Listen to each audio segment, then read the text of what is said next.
Super.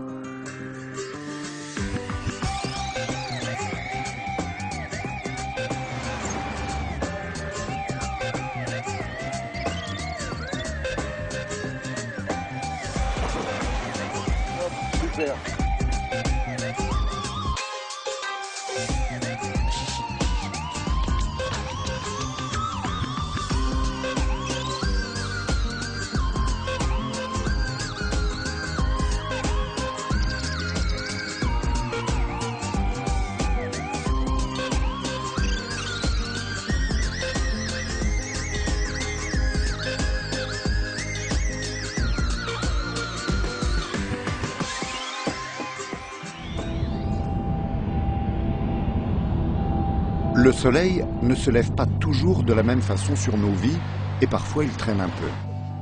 Ce matin, c'est dans une nouvelle aventure que je me lance. Direction Madagascar, à l'est des côtes africaines, dans l'océan Indien, à 10 heures de vol de Paris. Grâce à notre association Man and Nature, créée avec quelques amis, nous allons là-bas soutenir et financer les projets des Malgaches qui luttent pour améliorer leurs conditions de vie. Avec Malik, Senda, Gérard, Yvon et nos caméras, nous allons filmer cette expédition et la construction de ce monde plus juste.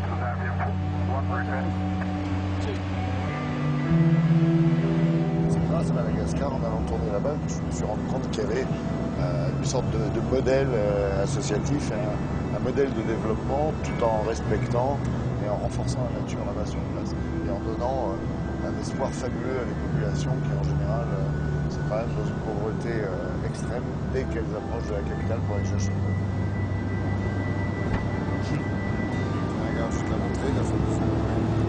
1500 km du sud au nord, l'île est immense, avec des milliers d'espèces végétales et animales et que l'on ne trouve nulle part ailleurs. Une richesse qui doit profiter à l'homme si on la préserve et il y a urgence.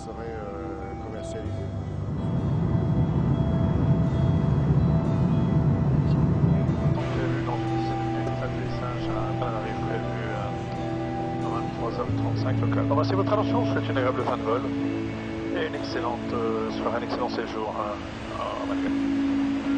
À Antananarive, nous devons retrouver mon compère Olivier. Ça fait quelques années que nous nous connaissons. J'ai toujours admiré son engagement pour la nature et les hommes, jusqu'à le rejoindre et m'engager moi-même. On n'est pas chargé.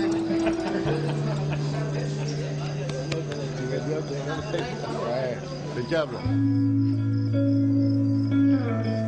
C'est ensemble que nous avons créé l'association Man and Nature, afin d'enrichir ces familles, ces villages, en aidant les associations locales.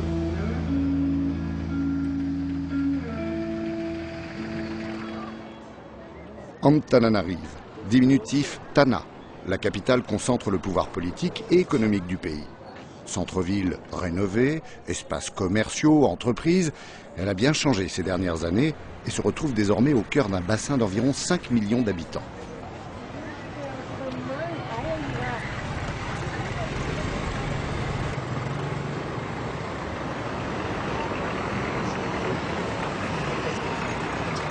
Avant de prendre la route, rendez-vous au cœur de Tana, au siège de l'Homme et l'Environnement, ONG fondée elle aussi par Olivier pour améliorer le quotidien des Malgaches grâce à la nature. Aujourd'hui dirigé par Séverine, constamment sur le terrain, il est normal que l'on travaille ensemble, notamment sur la commune de Voïman, où la fabrication d'huiles essentielles peut changer le destin de plus de 2000 villageois. Super, demandé, t'as bien fait de lui laisser la place parce que tu imagines, tu aurais pu le vivre. Et Voïman, ça a beaucoup changé, hein, parce qu'on va d'abord passer à Voïman. C'est un ravissement, on a quand même réussi, ça prend une dizaine d'années, mais au final, oui, ça veut dire gestion autonome de l'alambic et ils ont fait des bénéfices, ils ont financé une case pour l'instituteur et les sanitaires de l'école. Plus des dotations de semences en gingembre. Tu parlais d'innovation, mais là c'est eux-mêmes qui le font. Il y a une prise en main. On file ce coup de main, mais c'est eux qui deviennent les experts. Oui, tu vois, oui. c'est plus les grands blancs qui viennent. Tu vois, c'est eux qui savent comment il faut faire. Et c'est vrai que nous c'est important qu'on aille voir tout ça, qu'on fasse le point sur tous les petits micro-projets qui peuvent être soutenus, que nous on peut relancer. On va aller faire un saut, tu vas voir. Moi ça me fait vraiment plaisir d'y retourner, tu vois, de voir où est-ce qu'on en est. Et surtout de voir cette maison qu'ils ont financée eux-mêmes. Hein. Bravo, Séverine.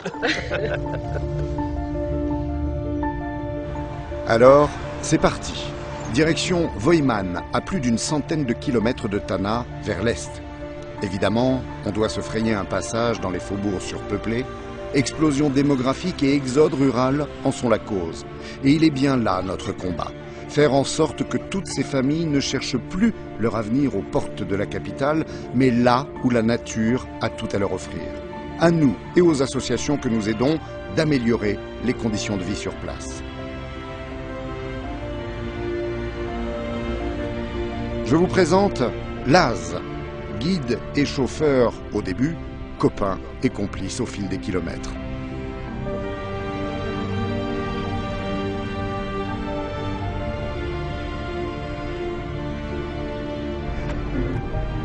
Et là, ça circule tout le temps, hein. En semaine, le week-end, il y a toujours du monde. Hein.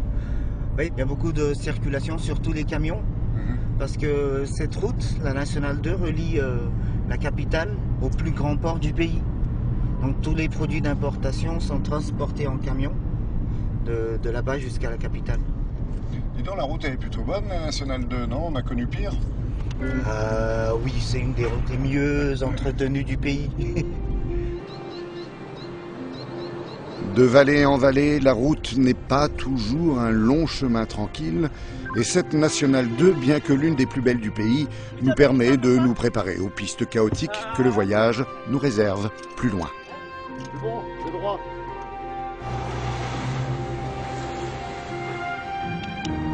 Après 3 heures sur une route des plus sinueuses, nous y voilà. Voïman. Première étape de notre périple. Voïman est le village d'Ambavagnas, le centre, le point névralgique de la commune, parce qu'au bord de la nationale, à la croisée des chemins.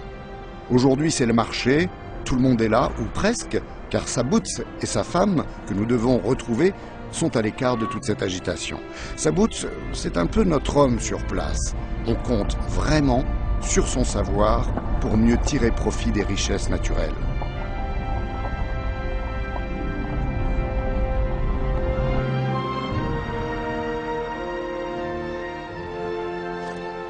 Sabouts, c'est lui, la cinquantaine. C'est le spécialiste reconnu, mais toujours modeste, des plantes médicinales, des plantes traditionnelles. Il a même son petit jardin expérimental à l'abri des regards. Donc c'est une plante qui est allée chercher en forêt, un peu dans les collines, là. Plante sauvage, ouais. Ouais. Et qu'il a ramené, il a ramené plusieurs plants. Voilà. Pour les mettre sur son petit carré. Et il a déjà fait une première multiplication, il a fait une deuxième multiplication. Donc il regarde déjà la reproduction aussi. Voilà, c'est ça. En fait, en même temps qu'on fait les travaux de recherche, comme il y a de bonnes chances que ça sorte, que ça aboutisse, que la plante elle puisse être commercialisée, est-ce qu'elle est super intéressante, lui il est en train de revoir là, si tu veux, enfin donc sa femme, voir combien ça multiplie, ce qui nous permettra de voir combien tu peux produire de kilos à l'hectare, si tu veux, et de voir à quel prix il faudrait faire pour que ce soit vraiment rentable pour les gens.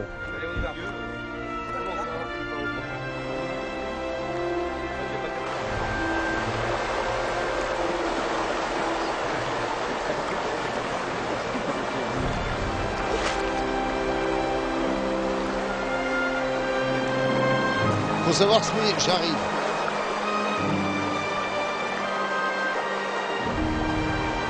Ce n'est pas son habitude, mais Sabouts est étrangement silencieux. Je sens comme une légère réticence à nous conduire vers ses dernières plantations.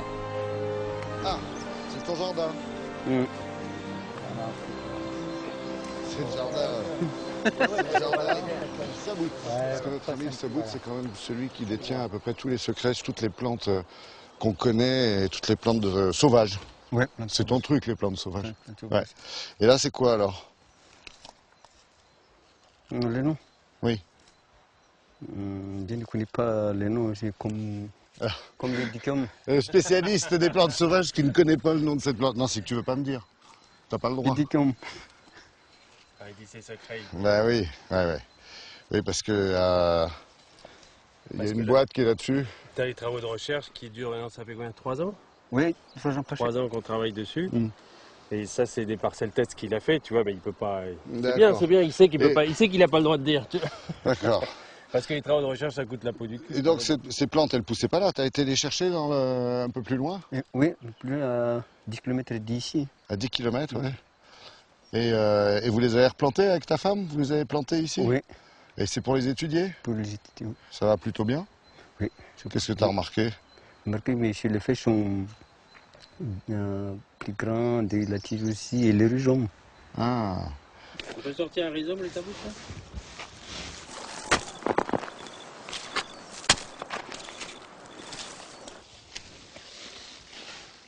Attends. Ah, dis donc. Il est gros. Oui. Ah ouais. Cette plante, là, tu la connais depuis longtemps? Oui. Ouais. Le nom malgache. Ah ouais. Et elle servait à quoi Ça, c'est le plante médicinal. Et on faisait quoi avec? Pour soigner quoi? Une croûte alternative, non, croûte. Ah. C'est quoi, tu dis? Ah, la rougeole, pour soigner la rougeole. Qu'est-ce qui t'a appris ça? C'est mon grand-père. Ah, c'est ton grand-père? Oui. Et lui, il était pareil, il allait chercher les plantes médicinales? Oui. Et il soignait les gens avec? Je soignais les gens, comme les talismans. Ouais, tu parles. Et toi, tu les soignes aussi, les gens? Oui. Fier, mais discret, Saboots me glisse à l'oreille qu'il vient d'être reconnu officiellement comme tradit praticien. C'est le nom de tous ceux qui ont l'autorisation de pratiquer la médecine par les plantes. Ils sont 2000 à Madagascar. Les plantes, justement. Elles ont changé beaucoup de choses depuis le début des années 2000, quand l'Homme et l'Environnement, l'ONG avec laquelle nous travaillons, est intervenu pour la première fois sur le secteur.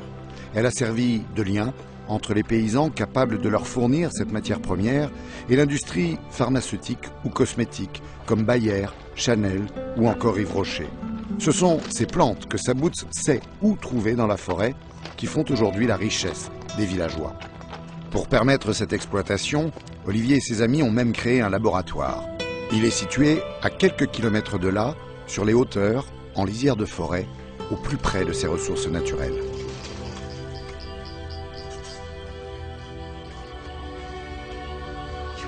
Salut Chantal. Bonjour. C'est Chantal qui dirige ce laboratoire. La voici, concentrée comme toujours sur les extractions de plantes. Je la connais depuis quelques années. Biochimiste, elle n'avait pas grand espoir de trouver un emploi sur son île jusqu'à ce que l'Homme et l'Environnement lui proposent cet avant-poste au milieu des arbres. Ce qui est rigolo, c'est que dans le petit jardin secret où notre ami va chercher ses plantes, il ramène les plantes médicinales qu'il connaît, il te les amène là. C'est comme si vous aviez un trésor et vous pouviez l'exploiter d'ici et vous allez dire exactement, il y a ceci, il y a cela, c'est du produit frais. Oui. Du produit bio, du produit frais. Donc on commence par identifier déjà la plante. Est-ce que c'est une rhizome, c'est une feuille? Là, tu collectes tout de suite de la forêt, tu réduis les paramètres, les variabilités en paramètres. Parce que si tu les ramènes, moi j'en ai ramené des plantes ici pour les faire extraction à Tana.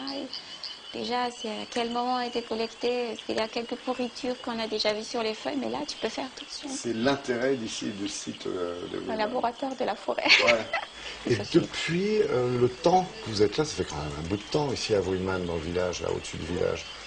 On a déjà le labo depuis... Depuis 2008. Depuis 2008? Oui. Ah oui, déjà. Et ici, tu me dis, toi, sur le laboratoire, en 6 ans, 30 plantes. Tu en as identifié vraiment 30. Oui, 30 en plus. Ouais. Donc il y a des vraies possibilités, quoi. Ouais.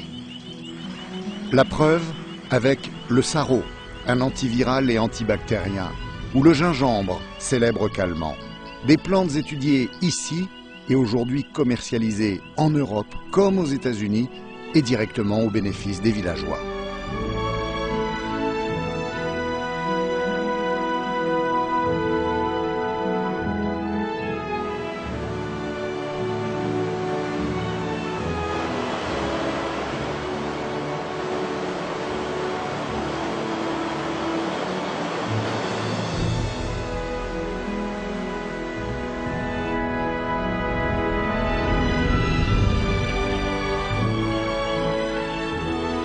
Toute la richesse de Woïman, c'est donc sa nature. Une nature unique au monde qu'il faut préserver, aussi bien pour l'air que l'on respire que pour la recherche scientifique et médicale, mais il n'y a pas que ça.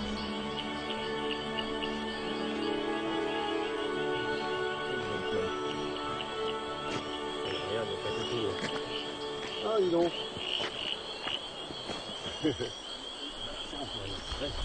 Il est pas mal, on pourrait en prendre un peu. Qu'est-ce que c'est? Bah oui. Ça, en fait, moi j'ai appris ça, je connais même pas son nom, rien. Je sais simplement que c'est super bon dans le rhum. Ça fait un bon rhum arrangé, qui ne fait ni mal au foie, ni mal à la tête, bien au contraire. Il les traite. C'est une hélicryse. Ça va tout le monde? Ça va bien? Oui. Et bébé? Oui. Aujourd'hui, des villageois, mais de plus en plus de touristes empruntent aussi ce sentier pour découvrir cette nature si riche depuis que l'association L'Homme et l'Environnement a suggéré d'ouvrir des circuits et un gîte touristique. Un moyen aussi pour eux de protéger l'espèce emblématique de Madagascar, le lémurien. Quasi disparu il y a quelques années car chassé par nécessité, il est aujourd'hui protégé par ceux-là même qui le menaçaient. Anciens chasseurs, certains sont même devenus guides comme Rakout. Rakout, c'est lui. Il connaît cette forêt comme sa poche. Il est aujourd'hui un ardent défenseur de toute cette faune et un super compagnon de rando. Il pense pouvoir nous montrer le fameux Indri, le plus grand des lémuriens, reconnaissable à sa robe noire et blanche. Normalement, il y a des territoires d'Indri par ici. Hein. Il y en a beaucoup ici. Oui, il y en a 4 dans cet endroit. Oui. Premier groupe. Et sur Woïman, il y a combien d'espèces de lémuriens? Jusqu'à maintenant, on est observé à 11. 11? Oui. C'est quand même beaucoup. Hein. C'est pas mal. Ah ouais. Ils sont difficiles à approcher. Ça dépend des espèces. À l'Indri, c'est pas le plus facile. Ah oui.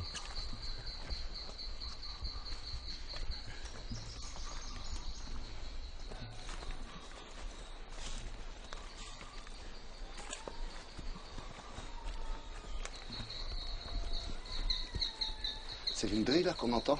Oui, c'est l'Indri. Ah oui. Ça, ouais, ils sont pas loin. Écoute. Oui.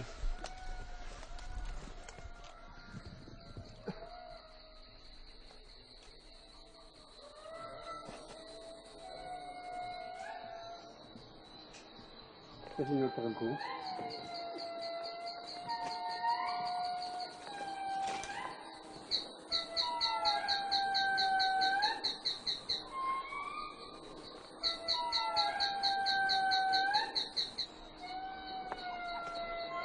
Ils approchent. Ils se déplacent. Ah non, non, c'est notre groupe. C'est un autre groupe. Oui. C'est des cris de communication entre les autres groupes. Ouais. Ils sont plus près ceux-là.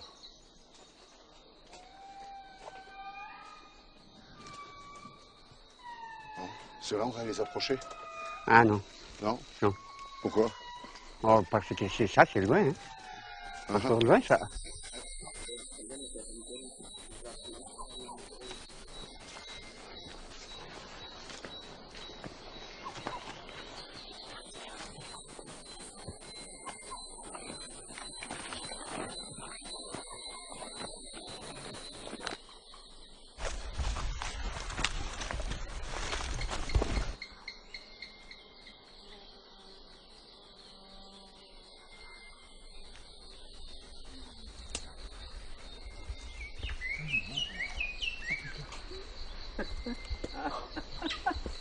Ils digèrent, là. C'est lequel, celui-là, Rakout? Ça, c'est les Sanzina Madagascar, ici, sur les bois. C'est un jeune? Ah oui. Il dormait, là? Oui. Il avait mangé. Ouais.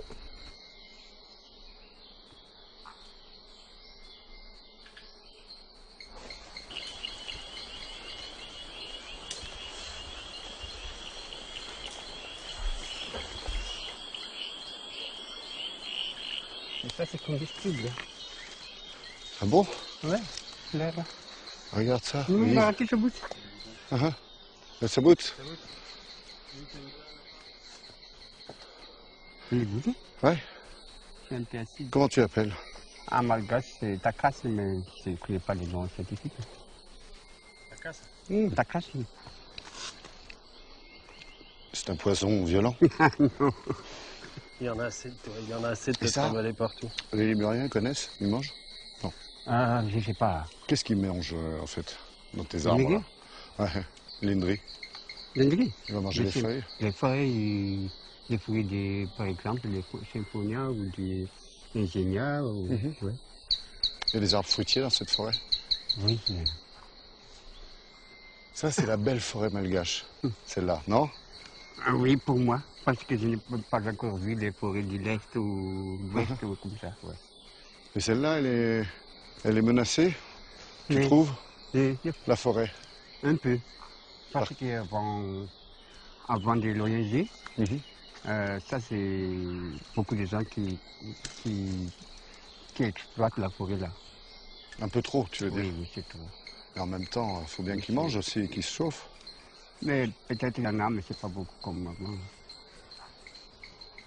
Et tu penses qu'il y a assez de richesse dans la forêt pour vivre un peu autrement? Ah oui. Les plantes? Les plantes, les animaux. Le tourisme? Un petit peu? Un petit peu. Depuis le lever du jour, la température a pris quelques degrés. La chaleur devient vite étouffante. Olivier demande pourtant à Rakout de faire un détour et de nous conduire vers les points humides. Apparemment, il veut vérifier que la forêt est toujours aussi riche en batraciens et que plus rien ne menace les fameuses grenouilles, les mantellas. Toutes petites, très difficiles à trouver, mais qui jouent leur rôle dans cette biodiversité.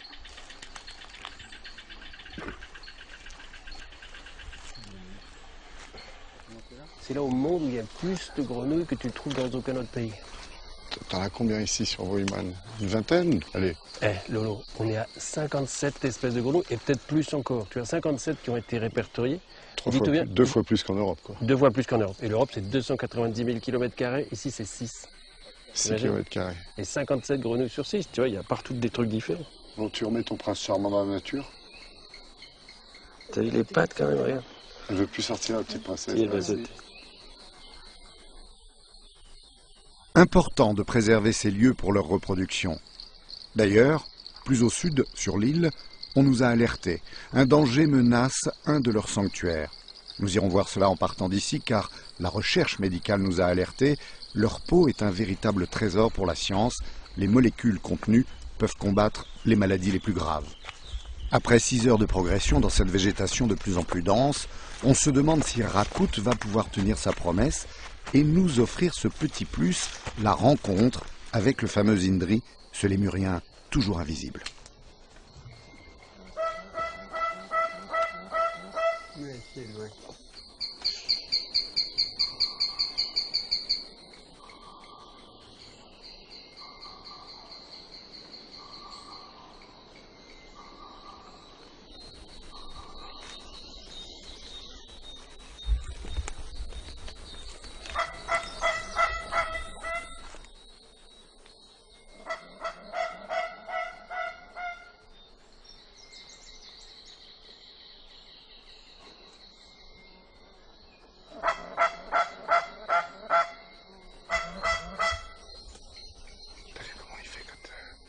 Il lance son cri d'alerte là. Il ouvre la gueule et c'est tout rouge à l'intérieur. Et il balance, hein, des décibels. Tu vois la taille du bestiau? Hop, il est parti à droite. Il est parti à droite. Là, je l'ai perdu parce qu'il est derrière le bouquet d'arbres.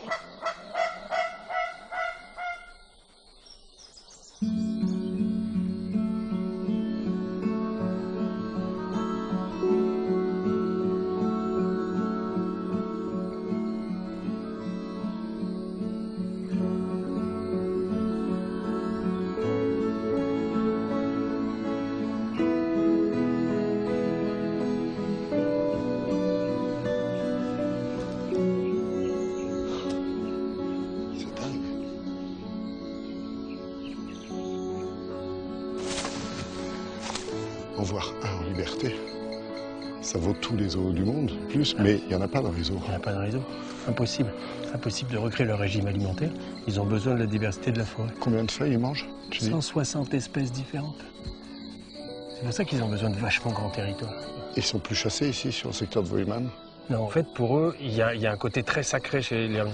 Parce que tu vois, ils disent ils ont des mains comme des humains. Puis les mamans portent leurs petits dans le dos aussi. Donc ils disent comme nous les malgaches, tu vois. D'accord.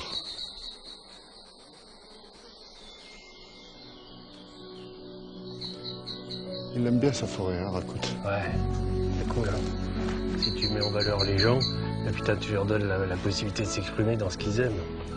Aussi simple que ça. Ouais. Et tu le fais passer de survivant cueilleur-chasseur, tu vois, à un guide touristique. Jusqu'on arrive à créer le lien. Instant magique. Ces images sont désormais gravées dans nos mémoires et c'est pour que d'autres puissent découvrir à leur tour ce patrimoine naturel que les associations se battent pour défendre la nature et aider l'homme à y trouver sa place.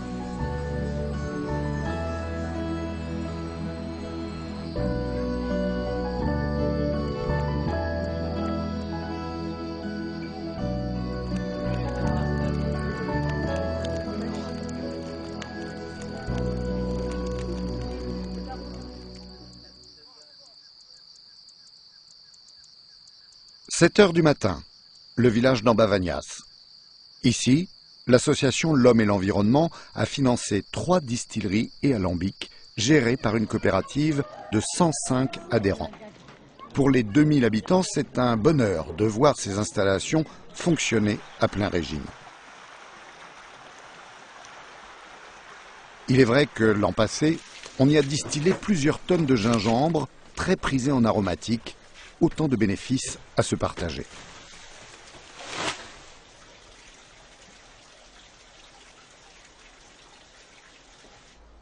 Et comme tout le monde se sent concerné en Bavagnas, alors certains cueillent, d'autres ramassent, d'autres encore surveillent la cuve, parmi lesquels notre ami Georges, un des chefs de file de la coopérative. Ça y est, vous gagnez de l'argent, vous faites des bénéfices. Il y a de la monnaie qui rentre. C'est petit. C'est petit. Qu'est-ce que vous avez fait du bénéfice alors avec toute la distillerie depuis tout le temps que vous travaillez ici? Nous avons commencé en 2011, 2012. En 2013, on a choisi de partager les bénéfices pour motiver tout le monde. En nous redistribuant 900 kg de riz, ce qui équivaut à 3 kg par adhérent. Et nous avons construit une maison pour l'instituteur et des toilettes pour l'école.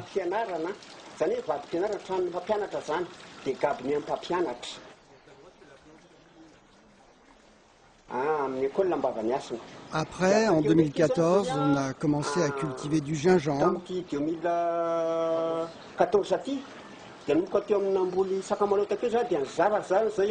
on s'est partagé 7 tonnes, ça fait 50 kilos par personne.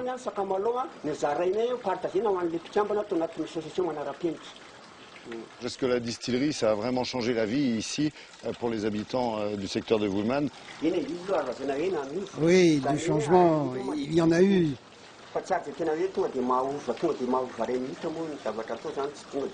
C'est très très lent, mais nous restons tous motivés.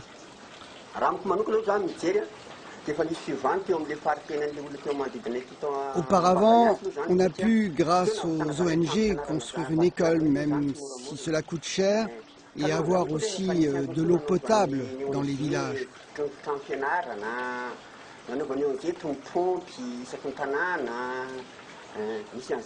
Pour moi, oui, notre vie a changé.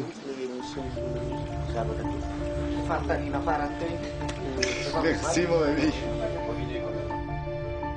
Et pour les plus grands, ceux qui ont besoin d'une formation pour un métier, il y a ce nouveau bâtiment.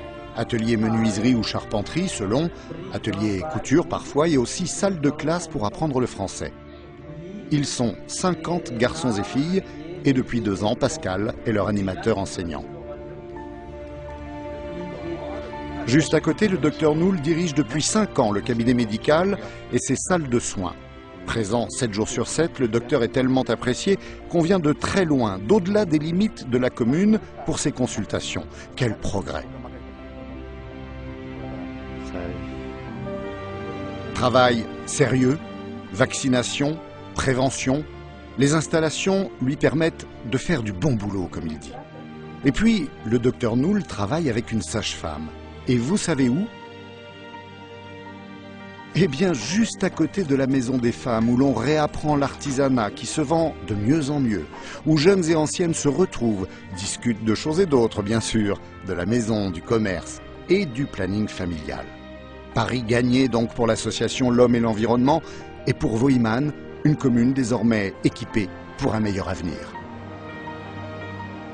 Ce qui est peut-être pas facile aussi à comprendre, c'est pour tous ces gens, les populations locales, leur premier souci, c'est quand même le repas d'après, quoi. Et voilà, mais ça c'est clair, tu vois, et c'est ça, c'est qu'il faut que les revenus ils viennent ici, qu'il y ait une partie de la transformation qui soit ici, il faut qu'il y ait de l'argent qui revienne ici, sinon quelle va être leur motivation? Sur Voïman, on a des produits qui partent chez Chanel, Chanel qui soutient les programmes sociaux, il y a des produits ici à Floyatéiformis qui partent dans des crèmes Yves Rocher, tu as ici ce qu'ils sont en train de distiller là, tu vois, qui part chez la société Astéral, qui est une belle société, tu vois, de production de distribution de plantes aromatiques.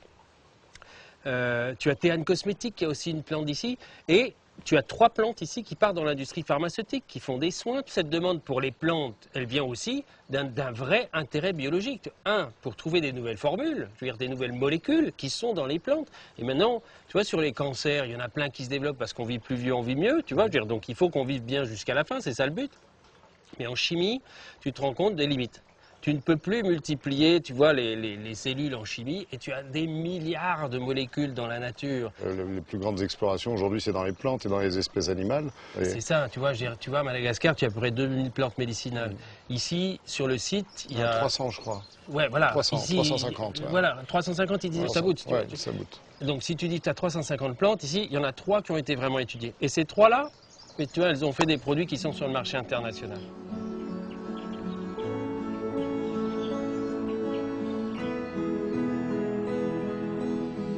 Madagascar, c'était autrefois une des plus belles forêts du monde, regorgeant d'espèces rares et précieuses.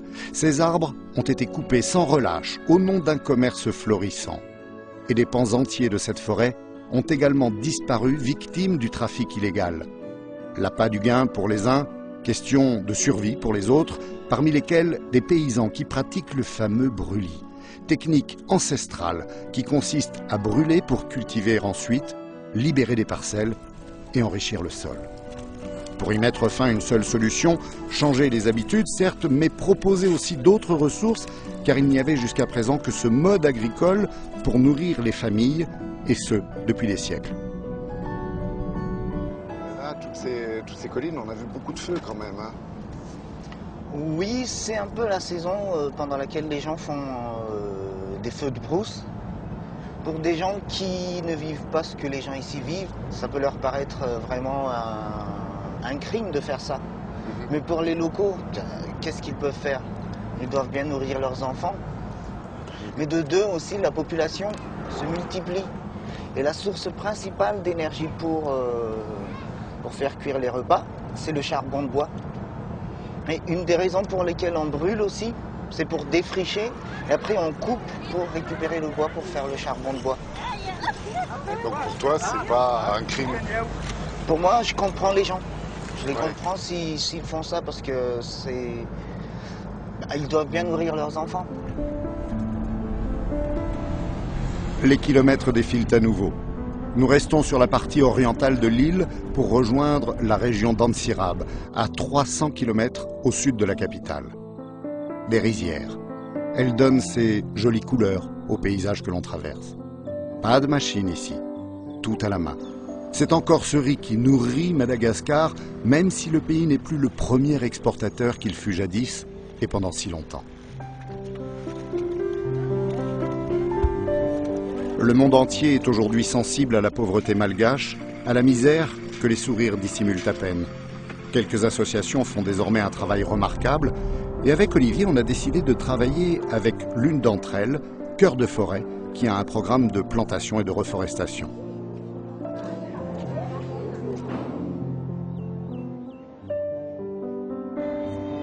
Eugénia est coordinatrice de l'association sur le secteur. On la retrouve aux abords d'un petit village qui peut sortir de cette misère grâce à son aide. Ingénieure agronome et sur place depuis un an, Eugénia nous accompagne au-dessus d'Antanelitave sur la pépinière de cœur de forêt, exploitée également par la coopérative du village, 78 agriculteurs. Sur les 12 hectares que nous découvrons de part et d'autre de la piste, des cyprès, des fruitiers, des eucalyptus et d'autres espèces locales pour le reboisement. Et puis, cette petite parcelle couverte de géraniums qui nous intéresse car prisée par les parfumeurs. Il y a une demi-hectare et il y a environ 10 000 pieds de géranium. Combien de pieds? 10 000. Ah ouais. Depuis qu'on les a plantés début juillet 2014. Bon. Ça pousse pas exceptionnellement parce que le sol, le terrain ici, il est un peu érodé, il est un peu fragile. Ah bah moi qui allais dire, il a l'air bien le terrain. Pas tant que ça. Pas tout à fait. Donc bon, mais petit à petit, je pense que ça va bien pousser avec la saison des pluies qui arrive.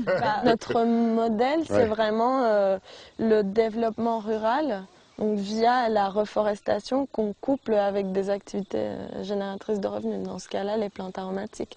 On va reboiser avec des espèces qui pourront, donc à moyen, long terme, générer des revenus complémentaires pour les paysans. Avec Man & Nature, nous avons une idée.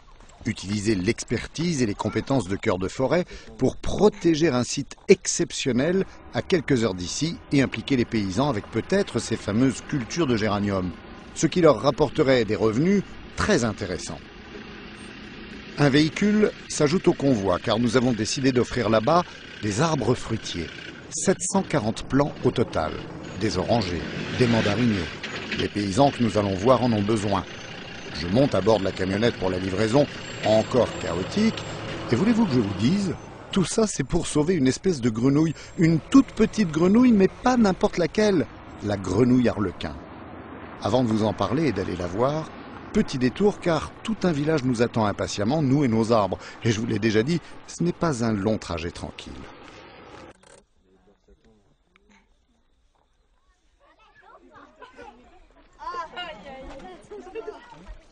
C'est pénible de venir avec des arbres et de se retrouver planté. Oui, c'est ça. Et c'est ce que je leur disais, c'est que les pierres sont grosses, elles sont glissantes. T'as pas assez de terre, t'accroches pas avec les pneus. Ça monte trop... Bon. Un seul de nos 4 véhicules peut passer par là. Un seul? Pourquoi? C'est le seul que je dis qui peut passer parce que... Ça glisse trop? C'est trop glissant. Et puis c'est très rocailleux. Et comme notre camionnette ne passe pas, c'est parti pour la corvée. Toute l'équipe s'y met avec le village pour le long transfert des plants. Chacun y va avec précaution, car la marchandise est précieuse.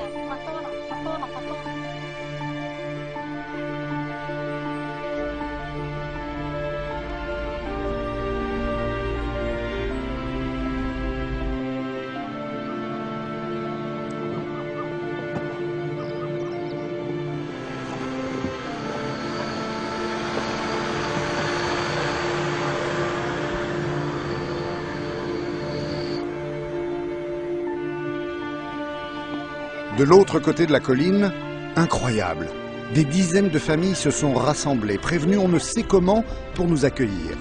Chacun connaît la valeur des arbres fruitiers qu'on leur apporte, d'autant que dans ces villages on gagne souvent moins d'1 euro par jour.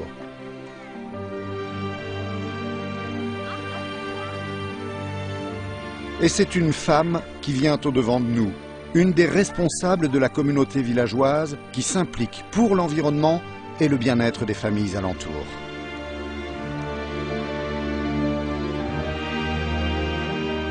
Et aujourd'hui, le développement pour eux, quelles sont les priorités? Aujourd'hui, certains cultivent déjà le gingembre, d'autres des oranges pour les vendre. Et si le volume de la récolte de gingembre est important, on pourra peut-être avoir un alambic.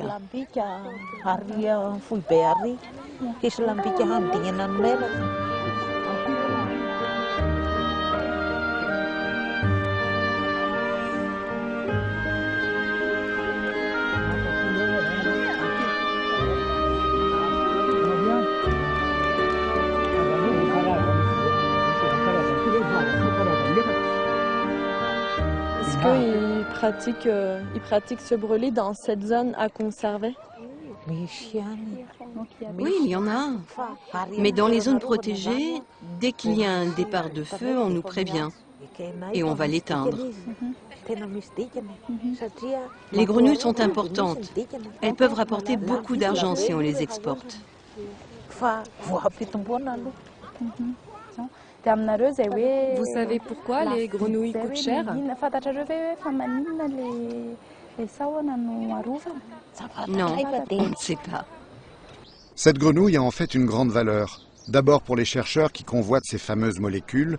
Certains pensent qu'on pourrait en effet soigner, grâce à elles, plusieurs formes de cancer, le diabète et des maladies cardiovasculaires. Et dire qu'il ne resterait plus que quelques dizaines de ces grenouilles? Alors allons-y, allons voir leur sanctuaire et trouvons une solution, car la menace est bien réelle. Mais si les feux continuent comme ça régulièrement, ça fera foutu. Et si ça prend à chaque fois un peu plus sur les mousses, il n'y a plus de mousse, et ben ce sera fini pour les grenouilles. Elles pourront toujours se cacher. S'il n'y aura pas d'habitat pour venir pondre, ça ne marchera pas.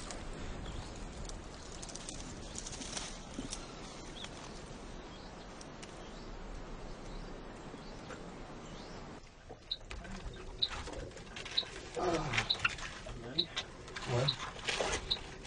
J'ai un peu grossi, mais... 2, 3.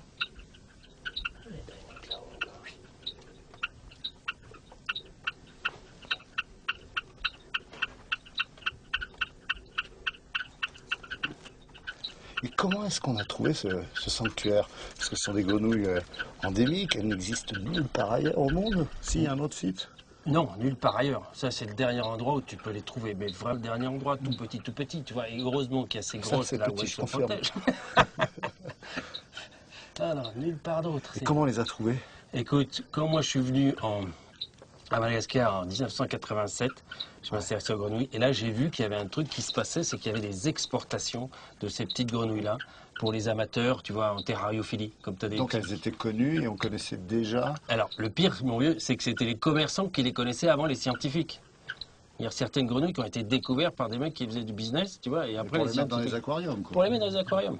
Mais vu qu'il y en avait très peu ici, les Malgaches ont décidé, tu vois, quelques années après, ça a pris un peu de temps, d'interdire, enfin de protéger cette grenouille, d'interdire le commerce international. Ouais. Donc là, on a eu un statut. Mais tu vois, si on ne s'occupe pas de l'ensemble de l'habitat de ce truc-là...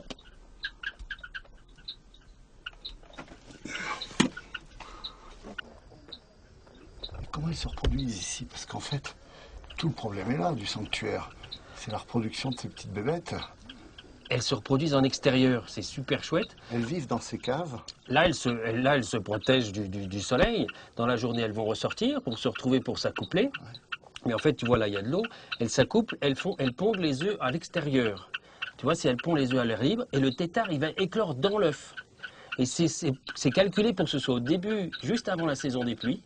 Et quand les saisons des pluies arrivent, les eaux qui ruissellent sur ces rochers que tu as vus, ben ça entraîne les têtards jusque dans ces petites mares d'eau, des toutes petites mares d'eau, pas dans les rivières. Et c'est là, ils redeviennent grenouilles et ils ressortent. Mais donc, si tu veux, s'il n'y a plus ces zones rocheuses avec des mousses qui tiennent l'humidité, eh ben, il n'y aura plus d'habitat pour la reproduction. Et le danger qui les guette, il est dehors. Et il est carrément dehors.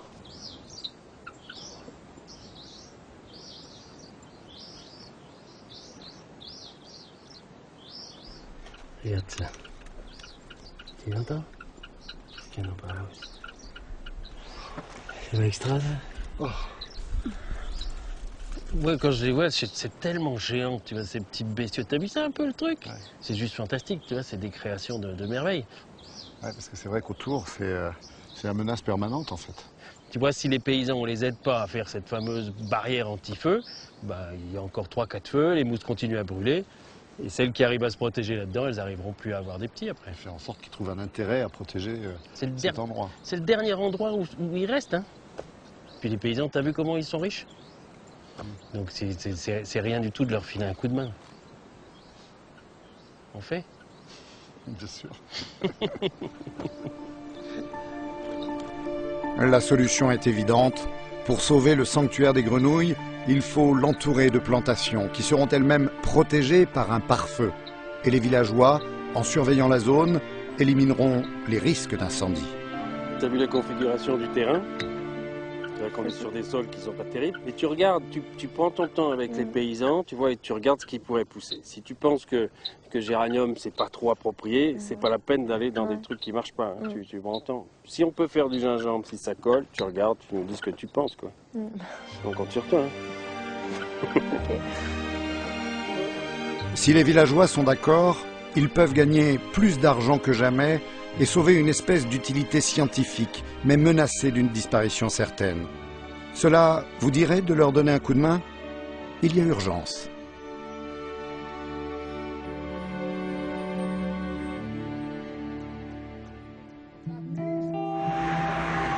Cette fois, ce n'est pas loin de 500 km de la capitale, vers le sud, qu'il faut affronter pour rejoindre un autre village, une autre association et découvrir de nouveaux projets.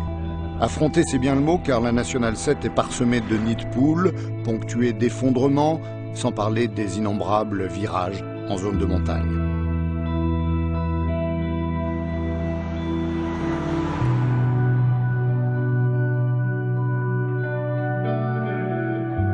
Sur cette route, il y a toujours quelque chose à voir.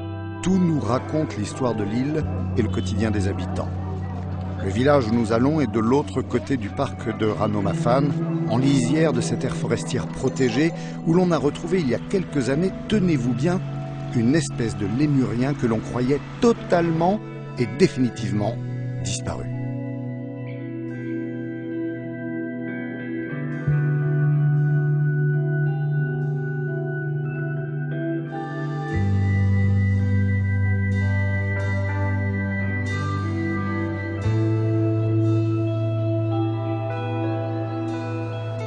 Notre mission, nous l'acceptons, c'est un état des lieux en forêt et au village pour accompagner le boulot de Helpsimus, association qui protège les primates et dont nous retrouvons le responsable malgache sur le bord de la piste, pour changer.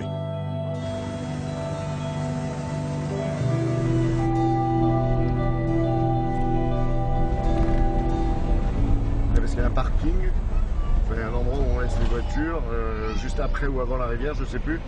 Parce que le village, on monte à pied. Et après, on va sur le site, c'est ça? Oui.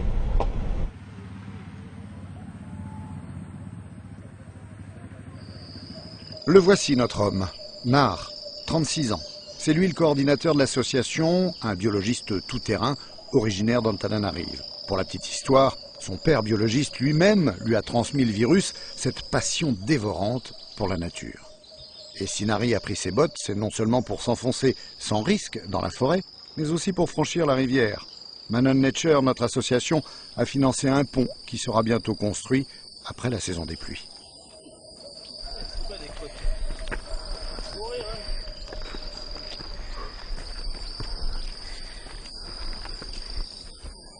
Ah, il y a des côtes et des villages qui se méritent. On va pas se plaindre, il y en a qui font tous les jours, 4 fois par jour, c'est ça? Bon, qu'est-ce qu'ils font les copains?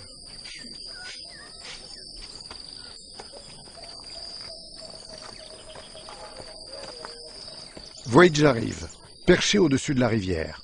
C'est un village de petits agriculteurs dont les parcelles mordent sur la forêt. Les enfants sont fiers de leur belle école où l'association Helpsimus fait un vrai boulot pédagogique pour en faire des amis et des futurs protecteurs de cette nature sauvage.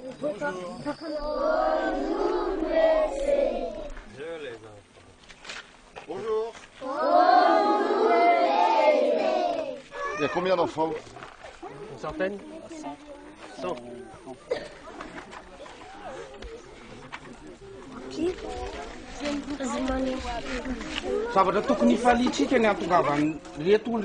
Nous devrions nous réjouir de ce qui se passe aujourd'hui. Ces gens sont venus de très loin pour nous voir et nous ne sommes même pas capables d'être tous là. Si vous agissez de cette manière, moi j'ai honte. On est là pour vous aider, mais vous n'agissez pas beaucoup. On n'est pas là pour vous dire ce que vous devez faire. C'est à vous de le décider. Nar mesure avec les parents la difficulté de changer le cours des choses. Nos petits cadeaux pour leurs enfants, cahiers, livres, crayons, aurait dû l'aider dans sa démarche, mais l'obstacle est de taille. L'éducation des plus jeunes ou le sauvetage des lémuriens n'est pas le premier souci des adultes.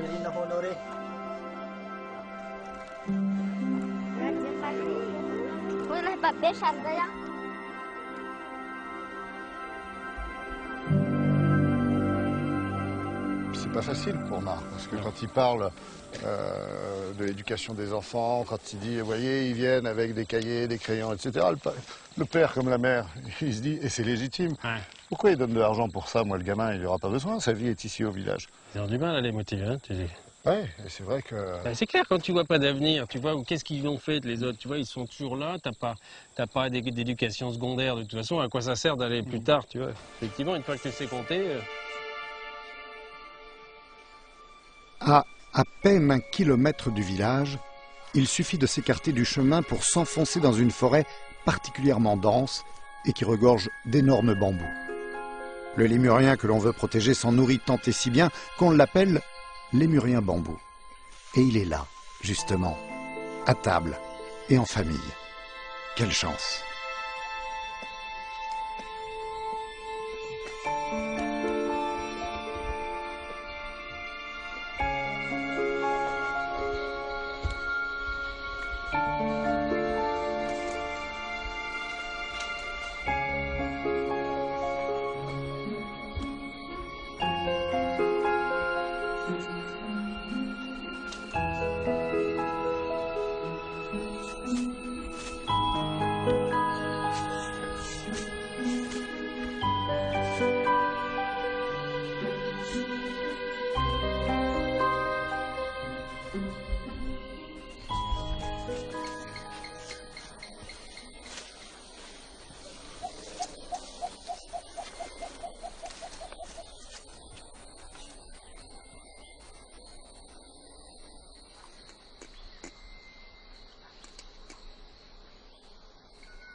Je vais te remercier.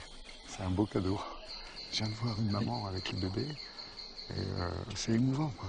Parce que il y a quelques années encore, je crois, on croyait que l'espèce du lémur bambou avait complètement disparu, non? Il y avait 350 individus environ dans le pays, quoi, qui restaient dans le pays. Et en ce moment, c'est comme on a protégé, ça fait plus de 600 en ce moment. Et là, ils n'étaient pas très loin du village. Il y a une jolie petite colonie, là. Il y a quelques familles ici, là. Ouais. À peu près combien, là? Une trentaine. Il y en a une trentaine autour de nous. Avec les bébés, avec les nouveau-nés, il y a 4 ou 5 plus.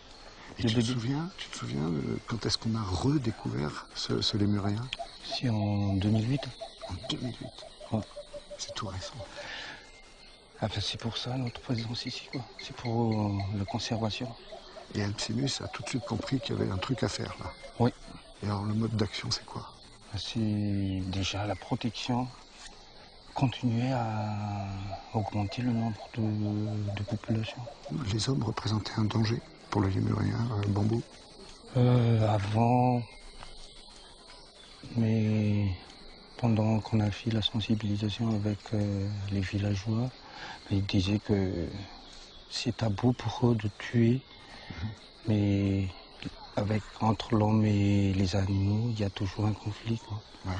Ici, je crois que pour le moment, ils vont plus manger les... Donc ils ne chassent pas le lémurien.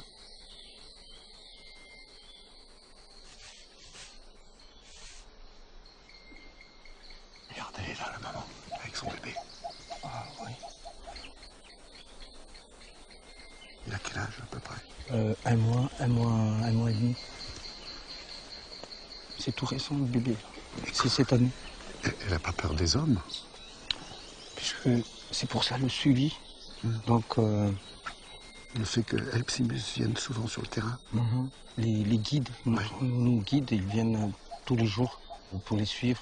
Toi qui es responsable ici à Madagascar pour l'association, vous savez combien de guides? On a en tout 11 guides locaux. C'est-à-dire qu'on a formé des gens des villages? Oui. Et ils sont heureux? Ils aiment ce boulot?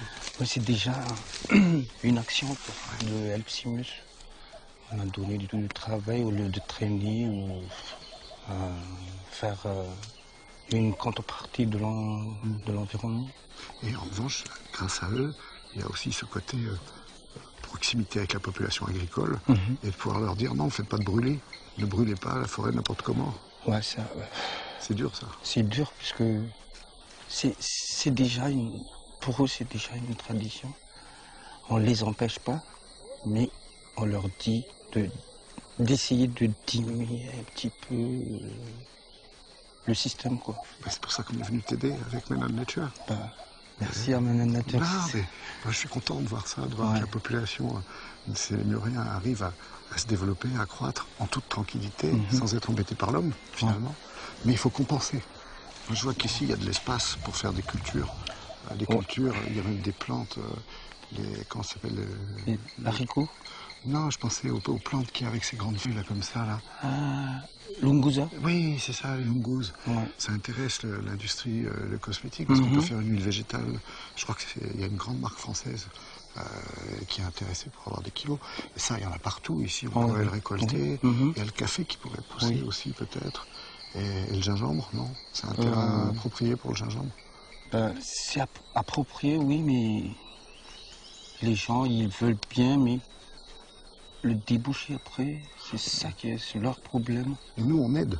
Oui. On aide à trouver les débouchés. Donc c'est ça qui serait intéressant, c'est de faire vraiment une étude précise pour voir s'ils sont prêts à démarrer tout ça ici sur l'aire du village. S'il y a de l'enrichissement plus important qu'avec les méthodes traditionnelles, les cultures brûlées et autres. On ne touche pas la forêt, on la protège. On protège les lémuriens, on enrichit les familles, on enrichit les communautés. On va les laisser tranquilles. D'accord. Les lémuriens. En plus, c'est l'heure de repas. De repos et de repas aussi. Et pour que ces lémuriens vivent heureux, ici, protégés par les guides locaux, Mar devra convaincre les paysans de ne plus brûler les bambous et continuer ses visites à l'école. Un travail de longue haleine que nous nous sommes engagés à financer. Gros dossier à suivre, il faudra sans doute revenir.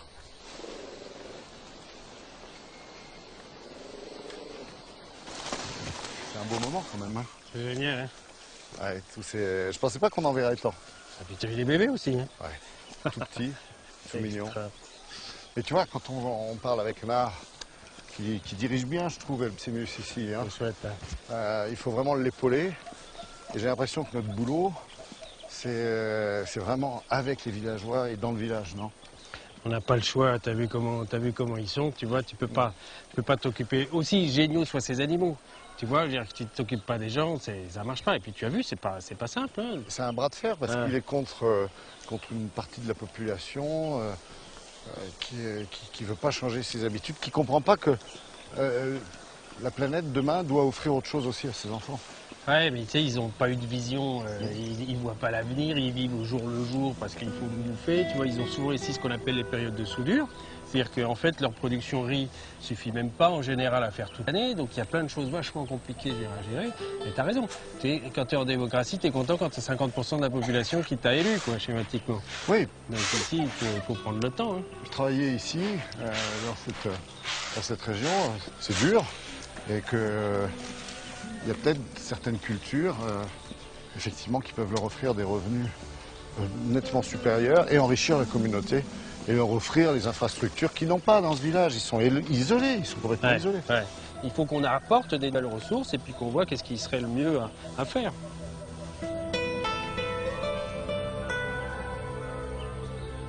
Sans doute que les enfants grandiront avec un autre regard sur leur avenir, parce que l'école joue son rôle. Mais si nous, on ne continue pas à aider ce village des plus isolés, Helpsimus se sera battu en vain sur le territoire des Lémuriens. Cela fait maintenant une semaine que nous sillonnons les forêts vallonnées de l'Est malgache Et ce matin-là, au détour de la piste, l'horizon est enfin bleu, le bleu de l'océan Indien. Quel que soit le temps, le bateau c'est plus confortable que la voiture sur les pistes malgaches.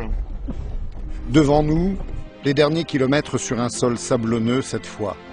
On approche de la côte. L'embarcadère est au village de Manambat, au bord d'une des nombreuses lagunes reliées entre elles par un canal. Une vraie voie de communication à l'abri de l'océan, souvent déchaîné. C'est là où le bateau nous attend. Rentrez bien, soyez sages, au plaisir, merci à toi. Merci, Moutana.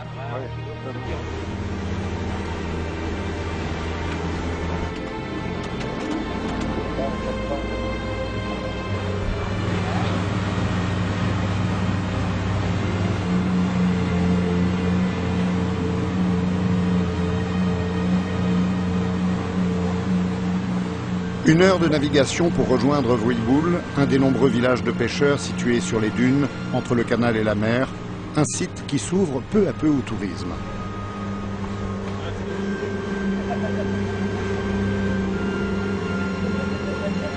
Et ça a été là, sinon il y a eu du monde cette saison. Oui. Beaucoup de monde. Les Anglais, les Allemands, les Américains. Plutôt les Allemands. Les Allemands, ouais. Quelques Français.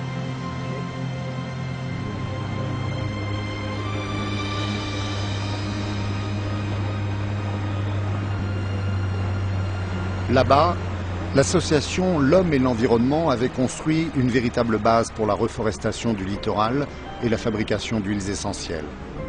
J'y suis allé 3 fois en 10 ans. Pour moi, c'était l'exemple à suivre avec un vrai avenir économique à la clé.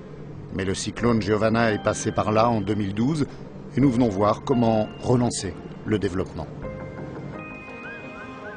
J'aime ce village et je ne voudrais pas que le cyclone ait tout balayé, y compris l'espoir. Ce canal des Pangalanes sur lequel nous naviguons longe la côte sur près de 600 km. Imaginé et conçu par les colons français à la fin du 19e siècle, il continue encore aujourd'hui de relier le port de commerce de Tamatave au cœur du pays. C'est un atout indéniable pour Voïboul, où nous arrivons.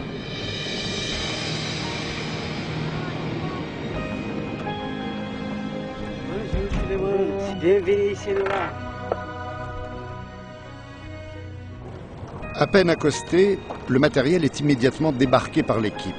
Rapide installation en bordure du village que je vais visiter avec Olivier avant que le soleil ne décline. Je suis impatient de revoir l'école et toutes ces installations qui ouvraient tant de perspectives aux villageois. Mais que reste-t-il de tout ça, 3 ans après le cyclone? Ah oui, voilà. Bonjour.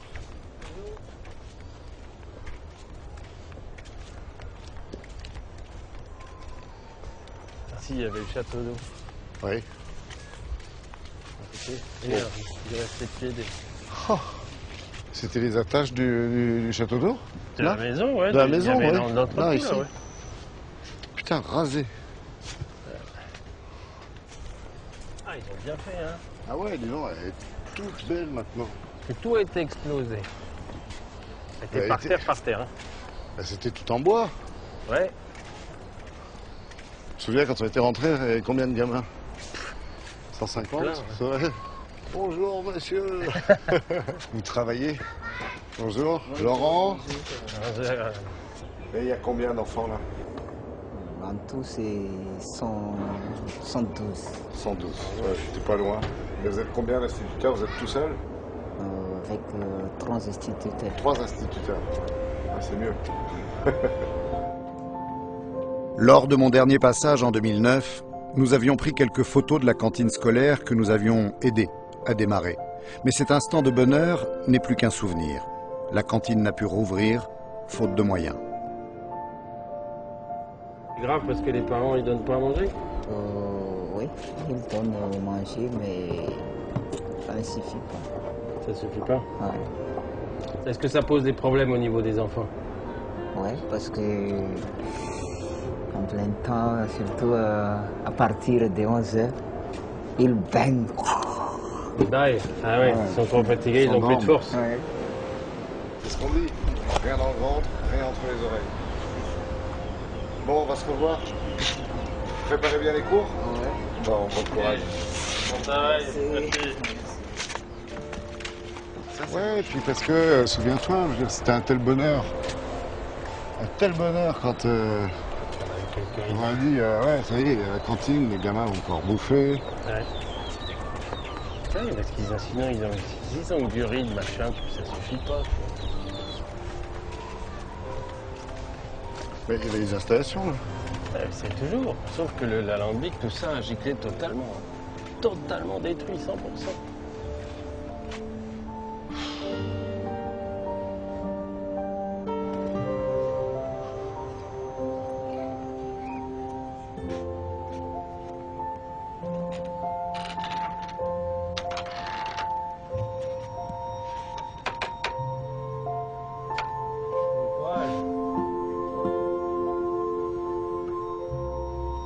Ah ouais.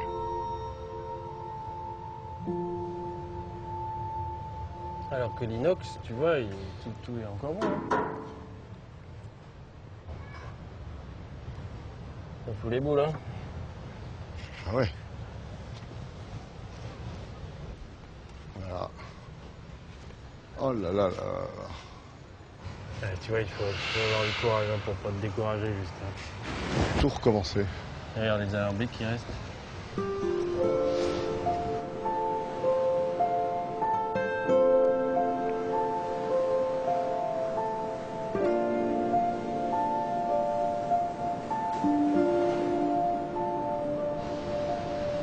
Ça fait mal. Hein? Ouais, c'est un choc. Puis la joie de construire, le bonheur d'avancer, de progresser, etc. Mais... Ah, t'as un voir. souvenir, t'as l'impression d'être dans un village fantôme, alors qu'il y avait plein de vie. Tu passes là.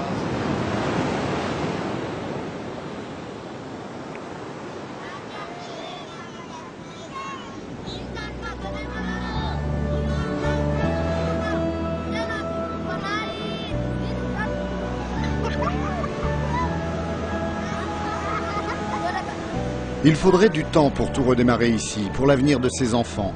Ou le village doit-il plutôt s'orienter vers d'autres ressources? Question que notre association Hanan Nature se pose avec les villageois.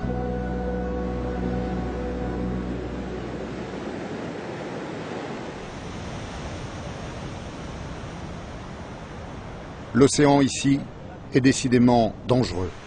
D'ailleurs, un peu plus à l'écart et tourné vers le canal, le cœur du village a mieux résisté aux cyclones. Les Malgaches le savaient et ont toujours construit leur maison à l'abri, derrière la dune. Sans les alambics, tout ce que l'association L'Homme et l'Environnement avait construit, Vohiboul n'est plus qu'un village de pêcheurs qui tente quand même de prendre dans ses filets les quelques touristes de passage. La pêche donc, le tourisme, pourquoi pas, sans oublier l'artisanat. Cette idée, Nabé, tout jeune représentant du village et vieux copain, y croit dur comme fer. Avec 3 autres guides, il fait découvrir le littoral aux gens de passage, du lémurien au caméléon, en passant par les crocodiles. Ça a bien changé le village, hein, par rapport à il y a quelques années. Ah oui. Les gens aussi, tu trouves? Oui, ça se voit. C'est quoi, la mentalité a évolué? Ah oui, oui. Raconte-moi.